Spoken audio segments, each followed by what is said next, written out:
สมเด็จองค์พระสัมมาสัมพุทธเจ้าทรงเป็นองค์ศาสดาที่ตรัสรู้ชอบด้วยพระองค์เองหลักธรรมคำสอนของพระองค์ช่วยให้ชาวพุทธได้ใช้เป็นแนวทางในการดำเนินชีวิตอย่างมีคุณธรรมสังคมสงบสุขและเพื่อการบรรลุมรรคผลนิพพานไปสู่ความสุขที่แท้จริงแต่ทว่าผู้ที่มีส่วนสำคัญที่ทำให้ศาสนาพุทธเผยแผ่ไปได้กว้างไกลจากดินแดนต้นกำเนิดในประเทศอินเดียก็คือพระเจ้าอโศกมหาราชกษัตริย์ผู้ยิ่งใหญ่ที่ทำให้พุทธศาสนากลายเป็นหนึ่งในศาสนาสำคัญของโลกในปัจจุบันไปติดตามเรื่องราวของพระองค์และความเลื่อมใสศรัทธาที่มีต่อองค์พระพุทธเจ้าและศาสนาพุทธกันครับ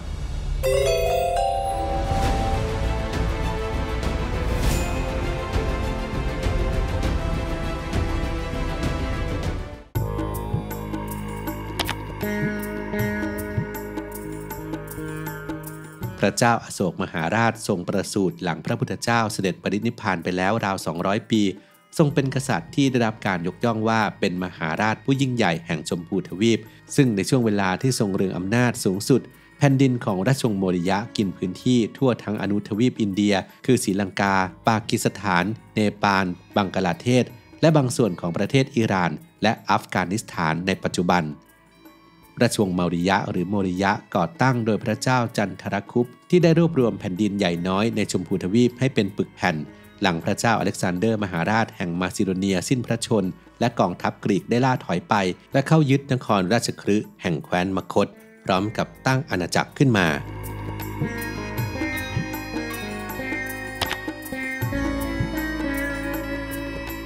พระเจ้าอโศกเป็นหลานปู่ของพระเจ้าจันทรคุปและเป็นโอรสของพระราชาพินทุสารเดิมทีพระเจ้าอโศกไม่ใช่องค์รัชทายาทแต่ก็ได้รับการศึกษาเรียนรู้ด้านการปกครองและมีพระปรีชาสามารถในการรบ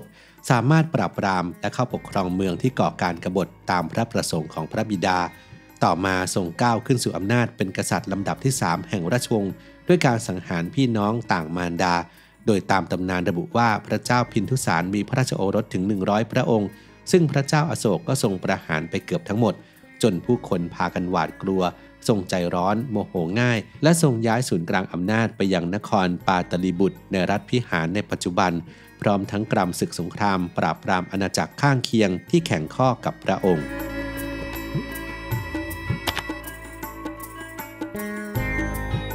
พระเจ้าอโศกได้ยกทัพไปเมืองกาลิงคะในแคว้นโอริสาซึ่งเป็นเหตุให้ทั้งชาวบ้านและทหารนับแสนคนบาดเจ็บล้มตายจำนวนมากต้องถูกเนรเทศออกจากบ้านเรือนที่เคยอาศัยอยู่เดิมแม้จะทรงมีชัยชนะแต่ก็นำมาซึ่งความโศกเศร้าเสียใจและเจ็บปวดอย่างหนักโดยทรงเห็นว่าเป็นความสูญเสียครั้งใหญ่ที่ไม่อาจแก้ไขใดๆจึงทำให้เปลี่ยนจากพระเจ้าอโศกผู้โหดร้ายและป่าเถื่อนมาสู่การเป็นพุทธมามกะโดยทรงได้เห็นการปฏิบัติของพระภิกษุที่สำรวมและได้มีโอกาสสนทนาธรรมและศึกษาพระธรรมคำสอนของพระพุทธเจ้าอย่างสม่ำเสมอจึงทำให้เลื่อมใส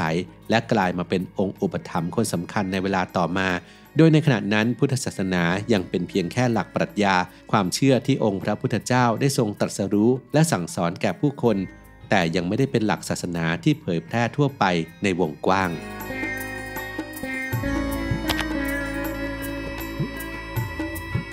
แนวทางในการบริหารและปกครองบ้านเมืองของพระเจ้าอโศกเปลี่ยนไปอย่างสิ้นเชิงทรงหันมาใช้หลักธรรมในการปกครองแผ่นดินดูแลประชาชนกลายเป็นมหาราชนักปกครองในด้านศาสนกิจนอกจากจะทรงบิณฑบาตพระภิกษุสามเณรจำนวนมากเป็นประจำแล้วยังทรงจาริกแสวงบุญตามรอยองค์พระพุทธเจ้าไปยังสถานที่สำคัญต่างๆโดยเฉพาะอย่างยิ่ง4สังเวชนียสถานอันได้แก่ลุมพินีสถานที่ประสูติพุทธคยาสถานที่ตรัสรู้สารนาถสถานที่เผยแพร่ธรรมครั้งแรกและสุกินาราสถานที่ที่เสด็จปรินิพพานพระเจ้าอโศกยังทรงออกบวชเพื่อศึกษาพระธรรมอย่างลึกซึ้งทรงสร้างวัดและวิหารรวม 84,000 แห่งทรงจัดให้มีการสังคายนาพระธรรมวินัยทรงบูรณะปฏิสังขรณ์สถูปที่ประดิษฐานพระบรมสารีริกธาตุขององค์พระพุทธเจ้าที่ได้แบ่งไปให้8หัวเมืองซึ่งในเวลาต่อมาได้ถูกทิ้งร้างเนื่องจากขาดผู้ดูแลให้กลับมาได้รับการทนุบำรุงอีกครั้ง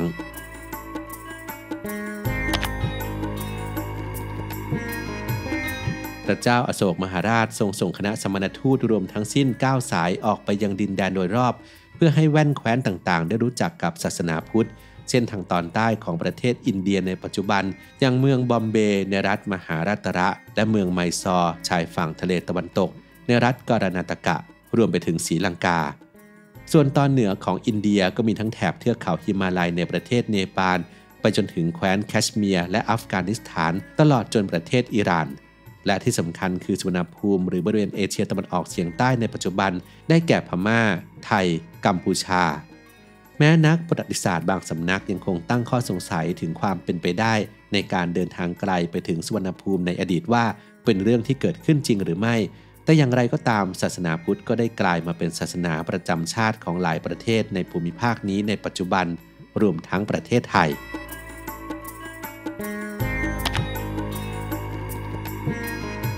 เสาหินที่เป็นสัญลักษณ์แห่งความศรัทธาที่พระเจ้าอโศกมหาราชมีต่อพุทธศาสนาที่พระองค์โปรดให้สร้างขึ้นและนำไปตั้งอยู่ตามสถานที่สำคัญทางพุทธศาสนาทั่วประเทศอินเดียมีทั้งที่ทำจากหินทรายสีแดงและสีขาวสูงประมาณ 40-70 ฟุตหรือราว 12-21 เมตรน้ำหนักเฉลี่ยประมาณ 50 ตันทำจากหินทรายสีแดงและหินทรายสีขาวจุดเด่นคือประติมากรรมบริเวณด้านบนของเสาซึ่งอาจมีทั้งรูปวัวรูปช้างรูปม้าแต่ส่วนใหญ่มักทำเป็นรูปสิงห์อยู่ด้านบนมีทั้งที่ทำเป็นรูปสิงห์ตัวเดียวและที่ทำเป็นรูปสิงห์4ตัวตั้งอยู่บนฐานที่มีตราธรรมจักรซึ่งหมายถึงวงล้อแห่งธรรมและรูปช้างต่อด้วยฐานดอกบัวพร้อมกับจารึกตัวอักษรบอกเล่าเรื่องราวในอดีตด้านล่างซึ่งในเวลาต่อมาตราธรรมจักร24แฉกจากเสาอโศกนี้ได้กลายมาเป็นสัญลักษณ์ที่ปรากฏอยู่บนธงชาติอินเดียในปัจจุบันเชื่อกันว่ามีการสร้างเสาอโศกทั้งหมด 84,000 เสาเท่ากับจำนวนวัดและวิหารที่พระเจ้าอโศกทรงสร้างแต่หลงเหลือมาถึงปัจจุบันไม่มากนักอย่างไรก็ตามเสาอโศกถือเป็นตัวแทนแห่งการเลื่อมใสในพระพุทธศาสนาที่ยังคงยืนหยัดและทรงคุณค่าทางประวัติศาสตร์มานานกว่า 2,000 ปีจนถึงปัจจุบันโดยเสาอโศกที่อยู่ในสภาพที่สมบูรณ์ที่สุดนั้นเก็บรักษาไว้ที่พิพิธภัณฑ์ในเมืองสารานาถพุทธศาสนาและหลักธรรมคำสอนขององค์พระพุทธเจ้าที่พระเจ้าอโศกมหาราชได้ส่งคณะสมณทูตออกไปเผยแผ่ได้แผ่ขยายออกไปอย่างต่อเนื่องและอย่างรากลึกในพื้นที่ต่างๆโดยเฉพาะอย่างยิ่งในทวีปเอเชียแต่สำหรับเรื่องราวของพระเจ้าอโศกมหาราชราชวงศ์โมดิยะและศาสนาพุทธได้ค่อยๆลดความสำคัญลงในแผ่นดินอินเดียเนื่องจากอินเดียในช่วงเวลาต่อมาได้นับถือศาสนาฮินดูและอิสลามเป็นหลักจวบจนกระทั่งยุคที่อินเดียอยู่ภายใต้อาณานิคมของอังกฤษจึงค่อยมีการค้นพบเสาอโศกและมีการทำงานด้านโบราณคดีเพื่อศึกษาเรื่องราวของกษัตริย์ผู้ยิ่งใหญ่ที่เลื่อมใสพุทธศาสนาขึ้นอีกครั้งจึงทำให้เราได้ล่วงรู้เรื่องราวที่ถูกลืมเลือนไป